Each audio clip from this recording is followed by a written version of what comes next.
Mario Kart is by far one of my favorite racing games, no questions asked. And for years it has put out golden game after golden game, alright? These games are fantastic. However, there are quite a few maps that I personally just do not enjoy. Whether they're too hard for a Nintendo game or they just didn't really match up to what I was expecting, there are definitely some tracks that over the course of time just have not stacked up well. So today we're going to be going over some of the worst Mario Kart tracks ever to exist. And I want to start it off with Mario Kart Wii. Now personally, as you might be able to tell, Mario Kart Wii is my favorite game of the series. I grew up playing it, I probably put over 5,000 hours into the game, and I know until the day I pass that I'll never put this game down. But there is one track that soils this game's reputation just the slightest bit, and that is Mushroom Gorge. For obvious reasons, Mushroom Gorge is the worst track in Mario Kart Wii, and if it's not so obvious as to why for you, then I'll explain. Mushroom Gorge's main track is no problem. I mean, it's a decent track layout, but as you might guess,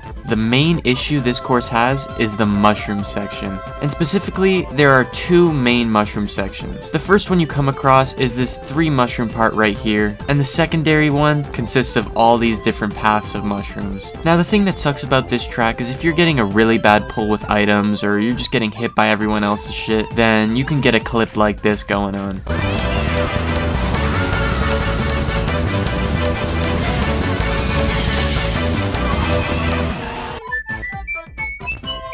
This track just doesn't fit well in Mario Kart Wii for me. It's not my favorite track, I don't personally enjoy it, and that's why it made the list. The second track I want to talk about is Baby Park. This track, it's very bland, very plain, very boring. It's 7 laps of just an oval. It originated in Mario Kart Double Dash, and actually made sense in that game because there was a lot of different items that could go around the track, whether it be Bowser's Shell, the Chain Chomp, Donkey Kong's Banana. If there was a lot of items on the track, it would make this course actually pretty difficult. But in all the other games that it reappeared in, it really does not make any sense. I mean, Mario Kart 8 doesn't have a deviation in its items like Double Dash did. It's just the standard loadout, and really doesn't pose a different challenge to the game at all. I will admit it's an interesting idea, and the backdrop of the level is actually really good looking, but the track itself just lacks in places where I want it to be good. Its oversimplicity just doesn't do it for me, and that's why it made the list today. The next course I have for you is Bowser's Castle 2 from the SNES. Now, Super Mario Kart, in my opinion, didn't have the best track layout, and it was very limited in the game's development due to the SNES's actual RAM capacity, right? But Bowser's Castle 2 specifically is just weird. There's these complicated tight turns that make the track harder than it needs to be, and then there's this dead end here that's only meant to trick the player once, because if you fall for this twice, then you might be a dunce. There's really no point in having this little section here except for the little haha gaff that you're gonna get for the first time on each player, but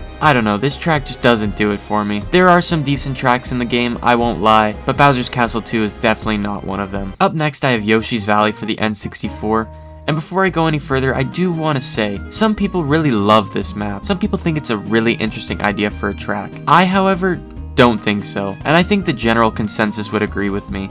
Yoshi's Valley is a very twisty, turny, windy, maze-like course. Even in the N64, the game couldn't figure out who was in first and who was in last until basically after the maze section. If you take the wrong way, you're gonna lose a significant amount of time or position. I can understand why there is love for this track. I mean, it's put together decently, but at the end of the day, Mario Kart is a semi-competitive racing game, not a puzzle game, right? And once you figure out this part of the track here, the whole maze section becomes redundant again and doesn't really have a purpose for existing.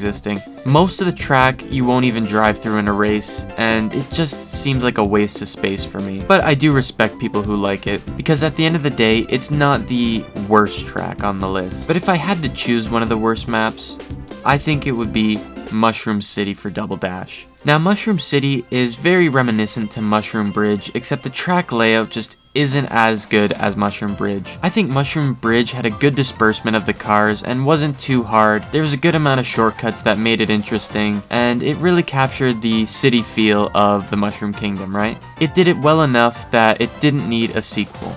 But as you can tell, it got itself a sequel. Mushroom City is basically the exact same, except it's in nighttime, there's more cars, and the track layout just isn't nearly as fun. This track, like Bowser's Castle 2, never made it into another game, and if I had to guess, it's probably because of this. I can't imagine there's many fans of this track because if you like that style of track, might as well just play Mushroom Bridge. It's put together well, it doesn't feel too crowded, and in general captures that city look. There is no reason to have Mushroom City in the games anymore, and I don't think we will ever see it again. But you will see me again. I'll see you in the next video.